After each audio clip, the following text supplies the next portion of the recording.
we know the parents know us, and we take the children all the way through. So the parents in your primary school are guaranteed entry into the secondary school? Yes, that's right. Okay, that's wonderful. Because it's our own school, Right. it's not an external school that we're bringing in. Right. We can have feeder schools, of course, Yeah. but that will actually be our own primary schools, of course, that Okay. will actually progress. But are children free to leave in year 6 and go to another school? Yes, of course. And you can take other children We in will, from other because schools? we've got a 2 form entry primary school and a 6 form entry secondary school, so there'll still be an opportunity for a lot of children from outside to come into our secondary school. Yes. You know, we'll have lots of openings anyway, Yes. so... Yes. Well, what I was also thinking about was what kind of help is there for working parents to be involved with the school? Well, this is the thing that I was going to come onto with community engagement now and parental engagement.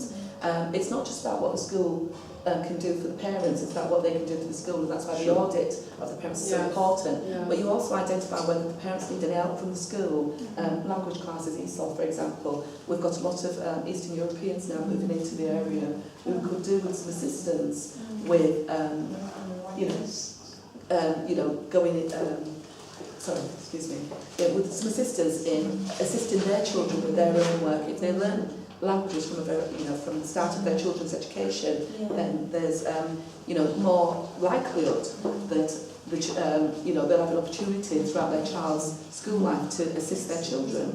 We don't want to ignore this. That's we will be offering adult education classes at the school as well to encourage them to take classes and others to take classes, and also some opportunities for them to work with the children. After school and show them how to work with the children and that sort of thing. I think all of this in terms of community engagement is very, very important in terms of making sure that the parents are in a position and feel a part of things, because with the language barrier they're likely to feel excluded. And we also need to make sure that we give them that opportunity to catch up and to show that we are interested in how they're developing as well. Because without that they're going to feel totally isolated. Yeah, because we even with us as a publishing company, we always try what we found over the years, we try and kind of go direct to the parents now. Because it's almost like if the schools sometimes don't have a particular mindset for the particular material and they seemed either closed off to it, we do talk to the parents. And actually one of the things I found is most of the parents have been really, really happy with the material, been happy with the resources, whether they be posters or books or whatever you have. And they're like, oh, I've not seen this before, we need it in our schools. And then they'll go to the schools and then there's a whole kind of hierarchy or confusion that goes on. And so the parents sometimes, what we find is they're really happy for the books to be in the school, but it seems like a very complicated kind of situation to get the books for all the children, even though the parents end up buying it for their children, which is a huge benefit. But at the same time, we produce books that are for every child, so everybody knows about these things, and we realise how important the parents are, because that influences everything. Because it's like you said, it's no good boosting up a child so much and then they have to go home and the parent doesn't see what's happening. So we say, no, look, there's material, so both you and your parents can look at this material, see, and even like I said, some of these other, older parents may not have seen these books, materials, or heard these stories when they were growing up. So it's almost like they don't feel any way, because now they're being taught about these things, and they don't feel like intimidated by somebody thinking, oh, I didn't know that, so I don't want to deal with that. It's almost like they're reading it, and their children are reading it, and there's a connection between the BIS publications, books, whatever the subject, whether it be the science invention or whatever. But it's showing that actually you can learn together, and I think that's really important, because I think there is a big disconnection. Can we bring in? We've got another guest who's just coming in. Can you introduce yourself and what school you're from? I'm Kay Johnston, the lead proposer for the Aspire High School. Aspire School. That's going to be a boys all through school in Lewisham. Okay. That's right. And how far have you got the application? Well, we got through the interview this year. Okay. And I received a letter from the DFE saying that my education plan for an academic and vocational education was too ambitious for boys from disadvantaged backgrounds. Too ambitious? Yeah. What do they call too ambitious? Well, I had a face-to-face meeting with the DFE 2 weeks ago, and they were unable to explain what boys from working class backgrounds are supposed to aspire to. All that we got from them was that they had to do what the ministers want, and that I have to appreciate that they're still learning, which I found completely unacceptable. So from their side, they're the ones that want to start these free schools, they're still learning what they're doing. That's right, yes. I mean, they're merely ticking boxes. That bit is very so true. the That's boys' very true. expectations are being defined Yeah. by some By random their people backgrounds. who are still on a learning process themselves.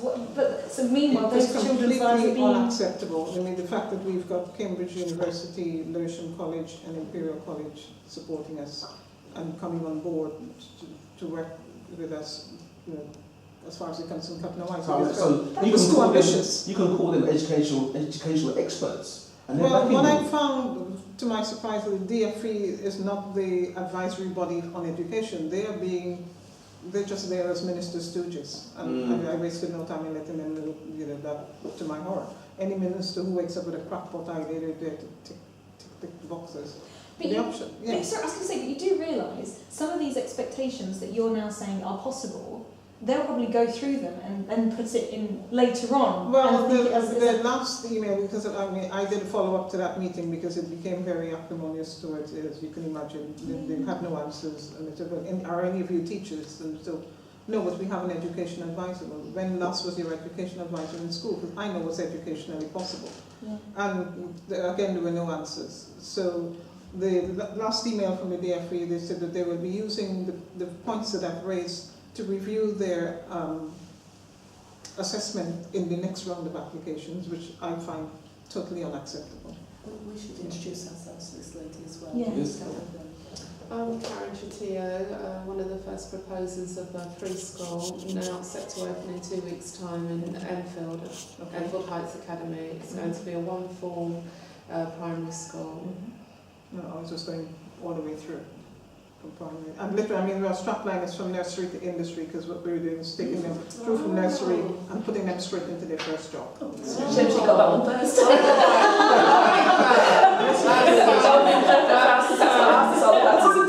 Sorry, Natalie, my name's Stephanie Pinnock. I'm from Ace Free School in Tottenham. We were working in partnership with Harris Federation. We've recently split. We've got to go in for an all-through free school, which is opening in September 2013. Okay. Oh, Cindy, I work for a publishing company. So Biz it's- public- it's You can Biz advertise. Publication. Oh, I know, it's all like... You're not on the BBC. No, it's Biz Publications, And it's and we not- produce lots of different titles, culturally specific, but for all children. So whether it be black scientists and inventors, or whatever the subject may be, it's producing material that all children can learn about different cultures, specifically the African Caribbean audience.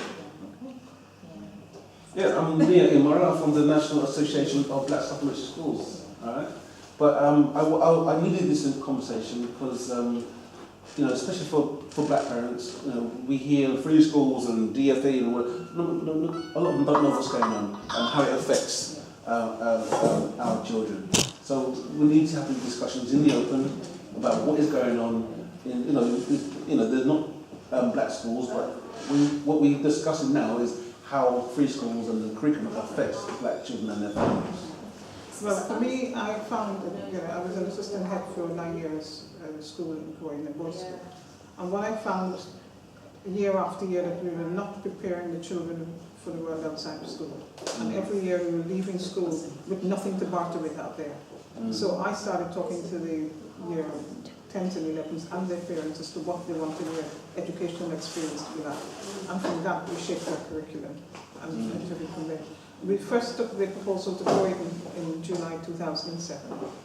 Because I mean, our school, I'm quite new, was not born when the coalition came and we So started. this is years before the ago. free That's school right, movement yes. kicked This is in. before, that's right. Right. At Croydon in 2007, they were interested, but only if it was going to be a private school.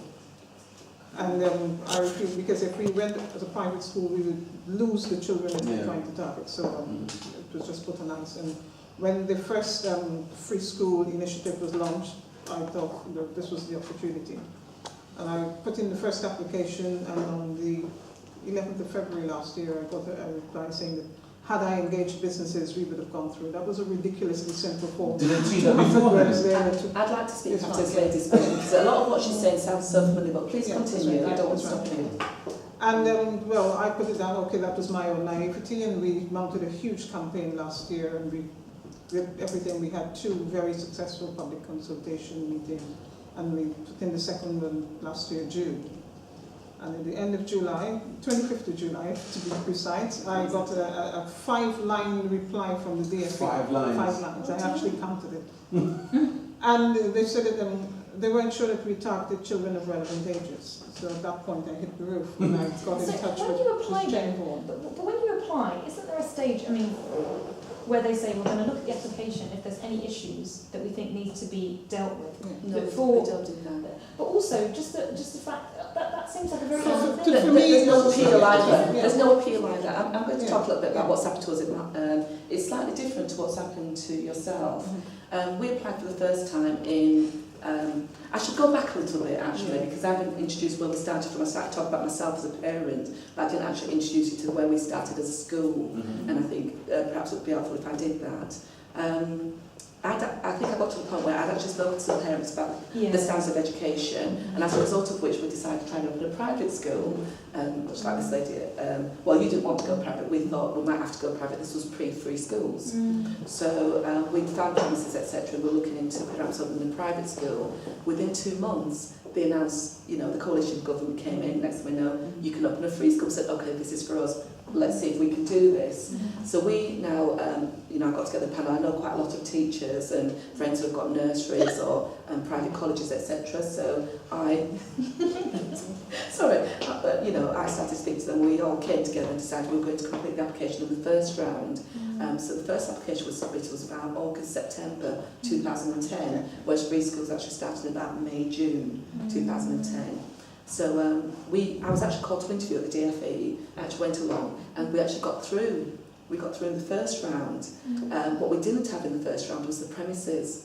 The premises that we put forward were on Bruce Grove, and they needed too much work bear in mind this was autumn, to open the following September. So they'd had quite a few problems with the groups they put through didn't have premises, because it meant they couldn't progress to working out the business case stage, which involved costing your premises, your staffing, everything you need to spend. They couldn't progress at all. So by that time they'd learned from the ones they'd already approved. So they said to us, you can't move forward now until you find premises that are actually ready to go. Ironically, we found 2 other premises. One, the council are not willing to let go. They've got about 20 odd people in a school that's for 1,500 children. It's been there since the 1900s. But they'd rather have 20 odd people in this building. It appears to me, I'm biased, obviously. And No, I think it's just called common sense. well, they'd probably tell you they've got more people in there or something along those Or lines. hidden in the cupboards. Well, you'd have to ask them. I'm not prepared to, go down that road. But anyway, and the other premises we put forward are the ones that our application this year has actually just been approved on. You're not And saying they're actually at Tottenham Hill, but I'm not saying they're at Tottenham Hill, that's all you need to know. But we did put forward other premises as well, but the main premises are at Tottenham Hill. They were put forward in the first round. Now, I'll leave it to you all to tell me why, between putting those premises forward on the same day, the other premises were turned down, which was in the late October, beginning of November, to when the deadline for the first round was on the 11th of February, why they did not come out and view those premises. I still don't have an answer to that to this day. Okay? At that time we were known as the Rise Academy, by the way. Yeah. So I don't understand, you'd think, whether it's a new system they're putting through and they're learning, you'd think, one, there should be an appeal system for every single stage, but also there should be a structure to say, okay, we have to reply to you. It was a complete time. shambles. The whole thing They've been learning as they go along. It's constantly changing, constantly evolving, and you just don't know where you are from one stage to the next. If you ring anybody and ask them, you've got the New Schools Network, who are very good. I've got to give them their They're very helpful. They're very good, very helpful, but they're not getting the answers that they need to be able to pass on Well, to they're us. staff like Even inexperienced, they're not teachers, and they're really kids. I mean, they're young Yes, people. they've got a lot of very young 20s, people. yeah. I actually met our advisor that we were given recently at the DFE. It's the same age as my son, who's Yeah, just into that's right, university. that's right, yeah. And he's very good though, I must admit, for he's in his early 20s. He's been, No, but me personally, I can say what I like, so I ain't got nobody over my head. I just think, this is the well, I've got nobody over my head. I- I'm the managing director of ACE. I founded this, I started this. If anybody doesn't like what I have to say, Yeah, but I see this as whose problem is that? I see this, as an undercover privatisation of the schooling system. Because what they want is private businesses to fund these schools. So you can That's have why McDonald's that's why they're favouring ARC and Harris Academies. That's why But they're we going were to get about, involved. I'm going to go back a little bit for you, because we applied again in the second round, and I was very interested in what this lady said. about a 5-line letter, because we actually got a 2-page letter. Oh, wow. But we're involved with businesses and such. We've had a lot of people come forward to support us. We have business involvement, etc. We've also got a very strong team. On our panel, we've got 2 ex-deputy directors of education. We have 3 ex-secondary school headmasters. A lot of other people involved in education, a lot of teachers. My background's law. We've got finance people. So they actually said that our team is very strong. Yeah. There was a lot of praise in our letter before they finally said, okay, we're not going to put you through. I'll But they pull said, you up for the drop. the vision is great. The commitment from the local community to work with the school, not to develop the school, put the children into the school. They praised all of that. They said we met minimum criteria. However, so many people met the criteria. They then started to break things down as to who they could actually put through. Now, what I learned it boiled down to at the end of the day was, although we had all this expertise, we were an independent group. Now, there was only so much money to go around. A lot of groups had worked with education management consultants or were partnering with academy providers. They had to put those through, otherwise they were saying their education management consultants and academies were no good. So what money was there then to go around to the other groups who were equally good? Yeah. They could turn you down, but they couldn't turn these other ones down. But then it's creating a situation where only certain people are going to get the schools because they've got what they supposedly have already, and that's the whole point. I must admit that the thing that a lot of groups are doing is working with the education management consultants to get their application approved, but they're not necessarily saying they're going to partner up to deliver the school, because I've noticed that quite a few of the schools that have got through this round, when we've got through this year, on our 3rd time track, but we partnered with Harris to get through. Yeah. Okay. Now, a lot of people use education management consultants, but they're still independent, you see, but their application was approved. I met a trio who were opening a school in Hackney. I think one's a banker, I think one might be an artist, and I forget so they've got no education background, but there's just 3 people, and they've got the go-ahead for a school in Hackney. Now look at what we've got, and as we applied alone, without using an education management consultant, I doubt we'd have got through this time round. Well, I don't think any parent group could have done what we did.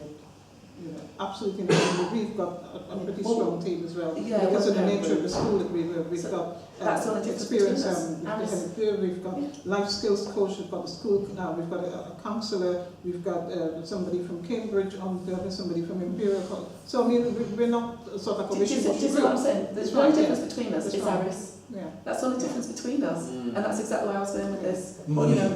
Well, not money. The name Harris is supposed to be, it's one of the top 2 academy providers in the country, because there's Harris and there's ARC. Those are known as the top 2 academy providers. We decided to align ourselves with Harris, unfortunately, but that's just one of these things. It's a strategy, and although we're no longer working with them, we're delivering the school alone now. It is what it is. Sorry, I was going to jump, just because you Please. said you're opening in 2 weeks' time. Yes. So knowing that kind of still going She through got the through process, last year. But so what kind of compromises, or if you call it compromises, or what kind of things did you have to go through to get to the stage you're opening in 2 weeks? Because I'm just thinking, you're still going through this kind of like, you've done absolutely everything. Yeah, I'm going to be honest with you. Obviously, with my teaching background, it was probably easier to get to a certain point in terms of the curriculum, meeting, the evidence of demand, all those sorts of things that we thought were relatively easy, because we were meeting a real need in our community. So getting signatures and support, those were the easiest things, and setting a curriculum. But we knew that we didn't have the capacity within our group. We knew that. And we didn't realise how much we were wanted by the academy sponsors. We didn't realise that. But there were quite a few interested. And we went with the one that we've gone with now, which is CFBT, which we believe aligned, their vision was more closely aligned with our vision. Small schools, very much focusing on the community. Their motto is education for the public benefit. So although we will be a faith designated school, they asked us to be fully inclusive, which we had no problem with whatsoever. So without their help, we simply wouldn't have got to the stage of approval. We know that. We just didn't have the capacity within our group. As much as we were willing and we wanted it, we felt that it was important to have a school with this vision in the community than try and set it up on our own, which we couldn't do. We just couldn't find those people that were needed. So it was a really wonderful partnership, and I really have to speak highly about it. I have been involved every step of the way. I am involved in the project board, which happens after you're approved. Meetings have come to Enfield, meetings are at the DFE. They take into account my needs as a single parent. I have been able to do everything. It's been hard. Boy, has it been hard. The hardest thing I've ever done. Well, you're not yet open well, no, it's probably going to be easier now. Yeah, It's going to, you will know this. It's going to be easier, but all the things that you have to produce and all the meetings and the bulk of the meetings are about site, are about locations and premises and architects and property people, which is definitely out of my comfort zone. But you know, you learn. I've learned more in this year and a half than I probably have the last 10 years about all different facets of setting up a school. And it sounds easy. You've got a bit of a blueprint as well that you can share with others. That's right. Can I pick up on that point, because that's exactly where I was going to go next in terms of the alliance that I mentioned earlier, that Patricia was setting up. What we said at the beginning of all of us joining this alliance is that once we've got a model that's been accepted, we will effectively franchise it and have other groups through the door, because now that we've been approved, we know what's expected. That's so important. And it's not a case of we're going to say we're running the exact same school next door, down the road. It's not the same school. It's once you've got the template, whatever wants to be taught can be taught, whatever somebody wants to teach. So what I noticed with a lot of the groups that have been approved already is once they've been approved in one borough, if they contact the DFE, and I shouldn't say DFE, we've got to stop that, a lot of people understand that, Department for Education, okay, once they contact them and say we can deliver a school in another borough that's got a need, they're giving them the go-ahead. That happened to us last year with EAT, who came from nowhere, didn't do any research for anything in our borough, suddenly they got the go-ahead to go open in our borough. Why? Because we've done the research to say there was a need in our area. Yeah. Next we know someone else has got the go-ahead. They're an academy provider. So what we're saying is, okay, well, we're approved now, so if you want to open your school down the road, come under our banner ACE, open your school in whatever name you want to open it in, and you can go ahead with our template and open your school where you want. And what's important to the DFE, and I'm speaking for them, and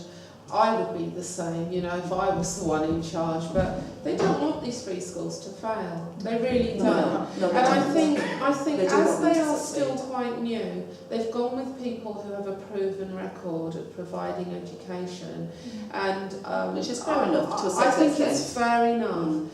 But I think the parent groups, the real grassroots groups, they're the ones that are coming with the innovation that I think is exciting, and I just wait and see